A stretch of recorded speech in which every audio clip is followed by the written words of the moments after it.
Rajshahi city কর্পোরেশনের অবসরপ্রাপ্ত জনসংযোগ কর্মকর্তা জনাব কাজী আমিরুল করিম, আমি তাকে মঞ্চে আসার জন্য আমন্ত্রণ জানাচ্ছি।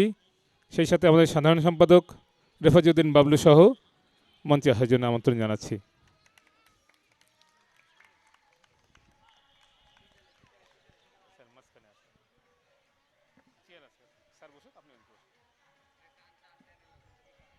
প্রধান অতিথি কাজী আমিরুল করিম, তার সম্পর্কে দুটো কথা না বললেই নয়। রাজশাহী সিটি কর্পোরেশনে তার দায়িত্বকালীন সময়ে যত কালচারাল প্রোগ্রাম হতো সবগুলো তার নেতৃত্বে, তার পরিচালনায় পরিচালিত হতো। সবচেয়ে বড় বিষয়, আমাদের যে বাঙালি কালচার পয়লা বৈশাখ, যেহেতু এই সিটি কর্পোরেশনের আন্ডারে এই চিড়িয়াখানা, প্রতি বছর পয়লা বৈশাখে তিনি সকালবেলা এখানে পয়লা বৈশাখে একটি গানের অনুষ্ঠানের আয়োজন করতেন। আমরা এরকম একটি সংস্কৃতি জনকে আজকে আমাদের মাঝে উপস্থিত পেয়েছি। আমরা তাকে প্রথমে ফুল দিয়ে বরণ করে নিব, তারপরে সম্মাননা স্মারক প্রদান করব।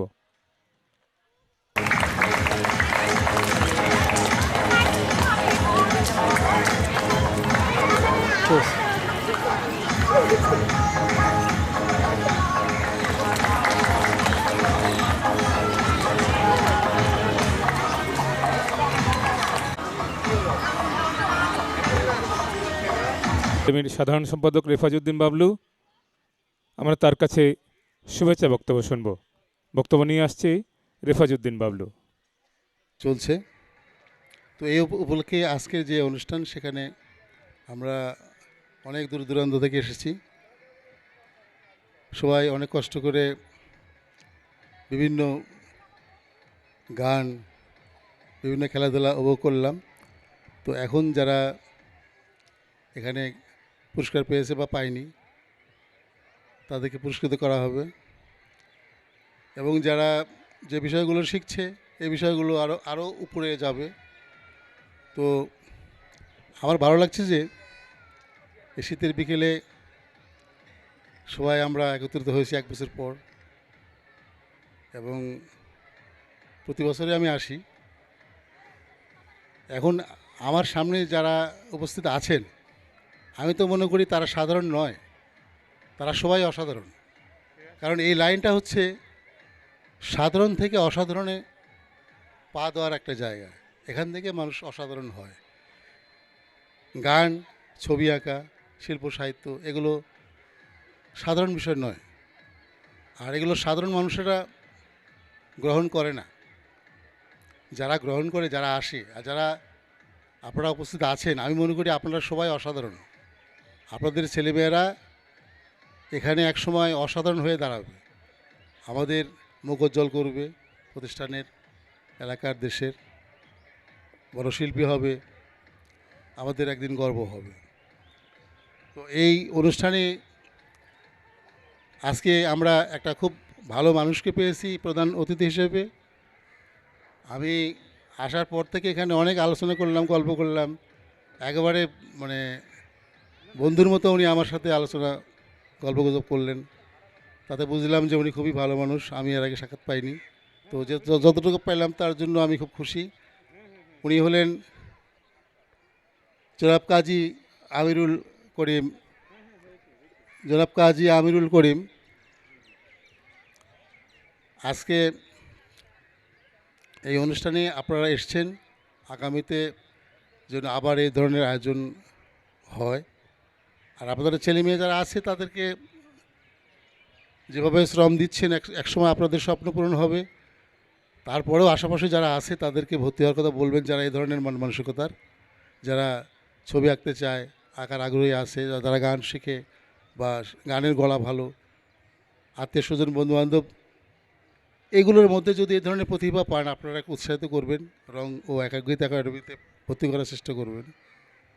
ভবিষ্যতে দেখা যাচ্ছে যে তারা এই সুযোগগুলো পাবে। আর এগুলো শিখলে তো কখনোই লস নেই, কারণ এগুলো হচ্ছে একটা মানুষকে বড় করে তোলে। শুধু লেখাপড়া করলেই বড় হয় না, লেখাপড়ার সাথে সাথে এগুলোর দরকার আছে। লেখাপড়া করে মানুষ যতটুকু বড় হয় তার চেয়ে এইসব বিভিন্ন লাইনগুলো আছে, যেমন ছবি আঁকা, গান বাজনা, লেখালেখি, এগুলোতে মানুষ বেশি বড় হয়। কারণ এগুলো মানুষ অমর হয়। কে না চায় অমর হতে? মরে তো সবাই যাবো, কিন্তু তারপরেও মানুষ চায় যে আমি বেঁচে থাকি, যেন বেঁচে থাকবো। কী করলে বেঁচে থাকা যায়? এই বেঁচে থাকার পথই হলো এই লাইন। তো সবাই ভালো থাকবেন।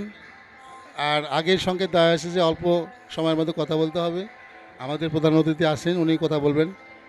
তো আপনাদের সবাইকে শুভেচ্ছা এবং সবার মঙ্গল কামনা করছি। আপনারা ভালো থাকবেন। পরবর্তীতে আবার দেখা হবে। আসসালামু আলাইকুম। রেফাজউদ্দিন বাবলুকে এ পর্যায়ে বক্তব্য নিয়ে আসছেন আজকের অনুষ্ঠানের সম্মানিত প্রধান অতিথি, রাজশাহী সিটি কর্পোরেশনের অবসরপ্রাপ্ত জনসংযোগ কর্মকর্তা জনাব কাজী আমিরুল করিম। আমি তাকে বিনীত অনুরোধ করব তার মূল্যবান বক্তব্যের জন্য। আমার পক্ষ থেকে আন্তরিক ধন্যবাদ ও কৃতজ্ঞতা জানাচ্ছি আজকের এই অনুষ্ঠানে আমাকে আমন্ত্রণ জানানোর জন্য। দীর্ঘদিন রেজাউলের সাথে আমি কাজ করেছি। সে আমার ছোট, তবে তার কর্মদক্ষতা আমি দেখেছি। আর আমার পাশে বসে আছেন প্রতিষ্ঠানের সাধারণ সম্পাদক, উপস্থিত অভিভাবকবৃন্দ, শিক্ষার্থীবৃন্দ। আমি আসলে বক্তৃতা করতে অভ্যস্ত না, তবু যেহেতু আজকে আমাকে এখানে বলতে বলা হয়েছে, আমি আমার ছোট্ট শিশুদের উদ্দেশ্যে দুটি কথা বলেই শেষ করব। সেটি হলো, প্রতিটা মানুষের জন্ম হয় শিশু হয়ে, একসময় জীবনাবসান ঘটে, কিন্তু সফল হয় তারা যারা বিভিন্ন সময়ে মায়ের আদেশ নির্দেশ, বাবার আদেশ নির্দেশ এবং শিক্ষকদের নির্দেশনা মেনে চলে। জীবনে সফল হওয়ার একমাত্র পথ হচ্ছে বাবা মায়ের দোয়া। বাবা মায়ের দোয়া যদি থাকে, প্রতিটি মানুষই সফল হবে, কেউ আগে কেউ পরে, কিন্তু সফলতা আসবে। আরেকটি ছোট কথা বলে আমি বক্তৃতা শেষ করব। সেটা হলো, আমরা যখন লেখাপড়া করি তখন যখন 100 লিখি, তখন একের পাশে শূন্য দিলে দুটো শূন্য দিলে 100 হয়, আর 3টা শূন্য দিলে 1000 হয়। এইভাবে আমরা যতগুলো শূন্য দিব তত সংখ্যা বাড়বে। তো আমার ছোট্ট সোনামণিরা, তোমাদেরকে এই জন্য বলছি কথাটা, যে তুমি যে লেখাপড়া করবা এটার মূল্য হচ্ছে 1। তুমি গান জানো, নাচ জানো, সাংস্কৃতিক অনুষ্ঠানে জানো, খেলা জানো, এগুলোর মূল্য হলো 0। তোমার লেখাপড়া যদি ঠিক থাকে, তোমার 1 যদি ঠিক থাকে, তাহলে এর পাশে যতগুলো শূন্য যোগ করবা সেগুলো থেকে 10 থেকে 100, 100 থেকে 1000, 1000 থেকে লাখ হবে। এই কথাটি মনে রাখলে, আমার শিক্ষক আমাকে এটা বলেছিলেন, আমি তার কথাটি মনে রেখেছি এবং আজকে জীবনের প্রায় শেষ প্রান্তে এসে পৌঁছেছি।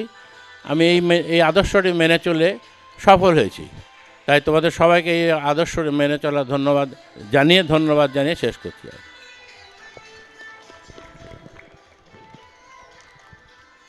ধন্যবাদ স্যারকে একটি মূল্যবান কথার জন্য। আসলেই তাই, পড়ালেখা হচ্ছে 1। যদি সে গান জানে সেটা 0, 10 হলো। আবৃত্তি জানে, আরেকটা শূন্য যোগ হলো, 100 হলো। যদি সে নাচ জানে, তার আরেকটা শূন্য হলো, 1000 হলো। এইভাবে তার যতগুলো সংস্কৃতির ধারা আছে সবগুলো যদি এক এক করে ধরা যায়, তার শূন্যের পরিমাণ বাড়তে থাকবে, সে তেমন একজন নাগরিক হবে। আমি ছোট্ট একটা কথা বলবো, যে আমরা যদি বলি, স্যারের এই ধারা ধরেই বলবো, যে গান শিখে কী হবে। ধরলাম গান শিখে কী হবে। গান শুধু শুধু গান নয়। দেখেন, গান শেখার জন্য সর্বপ্রথম যেটি প্রয়োজন সেটি হল ধৈর্য। ধৈর্য ছাড়া কিন্তু গান অর্জন করা সম্ভব নয়। যখন সে ধৈর্য অর্জন করবে, দ্বিতীয়ত সাধনা ছাড়া কিন্তু গান অর্জন করা সম্ভব নয়। এবং এই দুটি অর্জন করলে তার জীবনে পড়াশোনার ক্ষেত্রেও তার ইফেক্ট পড়বে। সে ধৈর্যের মনোভাব সে তার পড়াশোনার মধ্যে থাকবে, তার সাধনার মনোভাব তার পড়াশোনার মধ্যে থাকবে, তার জীবনেও থাকবে। শুধু ধৈর্য আর সাধনা নয়, আমরা একটা জিনিস দেখেন, আমরা যারা গান করি তারা কিন্তু আঞ্চলিক ভাষায় কথা বলি, কিন্তু আঞ্চলিক ভাষায় গান করি না। আমরা সঠিক শব্দ এবং সঠিক উচ্চারণটা আমরা করে থাকি, ফলে সেই বাচ্চাটির কিন্তু শব্দ ভাণ্ডার সমৃদ্ধ হয়। এটা তৃতীয় অর্জন। চতুর্থত, এই যে দেখেন যারা গান করলো, ধরেন এরাই বা অনেকেই আমরা আছি যারা অনেক কথা বলি, যদি বলা হয় মাইক্রোফোনের সামনে এসে এই কথাগুলো বলবেন, সাহস হয় না। কিন্তু আমার সেই বাচ্চারা সুরে তালে লয়ে সব কিছু মিলিয়ে তারা গান উপস্থাপন করছে। তো এটা তার কিন্তু একটা প্রেজেন্টেশন, অর্থাৎ সবার সামনে তাকে উপস্থাপন করা, সব মিলিয়ে কিন্তু একটা গান। তো এখন আমরা যদি এভাবে অর্জন করি, ঠিক ওইভাবে চারুকলা যদি দেখি, চারুকলার ক্ষেত্রে কিন্তু ধৈর্য এবং সাধনার প্রয়োজন। 3 নাম্বার, আর্ট করতে গেলে একটা কালার কম্বিনেশনের বিষয় থাকে, যেটা তার শিল্প জগতে কিন্তু একটা গুরুত্বপূর্ণ বিষয়। যখন সে বাড়িতে রং করবে বা যে কোনো তার ঘরের কালার বা কোন ফার্নিচার কোথায় রাখবে, এটি কিন্তু সে নির্বাচন করা তার জন্য সহজ হয়ে যাবে। আমরা যদি বলি তাকে আমাদের বর্তমান অ্যাম্বিশনটা কি, আমার ছেলেকে ডাক্তার বানাবো, ইঞ্জিনিয়ার বানাবো, ধরলাম, দুইটা ক্ষেত্রে কিন্তু আর্টের প্রয়োজন। আপনি ডাক্তার করলেও আপনাকে আর্ট শিখতে হবে, তাকে আঁকাআঁকি করতে হবে। যদি তাকে ইঞ্জিনিয়ার করেন, সেখানেও আঁকাআঁকির প্রয়োজন আছে। তবে সেক্ষেত্রে আমি সেই কথা বলছি না, আমি শুধু বললাম সারের যে ধারা ধরেই, যে আমরা চারুকলা বলি, গান বলি, আর্ট বা নৃত্য যাই বলি, এগুলো কিন্তু সংস্কৃতির এক একটি ধারা। আমরা যদি এই ধারাগুলো ছেলেমেয়েদের চর্চা করাই, তাহলে রবীন্দ্রনাথের ভাষায় যদি বলি, রবীন্দ্রনাথ বলেছেন সংস্কৃতিবান মানুষ হীরের টুকরোর মতো। যখন তারা সংস্কৃতি চর্চা করবে, একজন হীরের টুকরোর মতো হয়ে গড়ে উঠবে। এই প্রত্যাশা রাখছি আমি প্রত্যেক অভিভাবকের কাছে, যে আপনারা আপনার সন্তানদের এক একজন সংস্কৃতিবান মানুষ এবং এক একজন হীরের টুকরোর মতো গড়ে তুলুন। এই প্রত্যাশা ব্যক্ত করেই আমি আমার বক্তব্য শেষ করছি।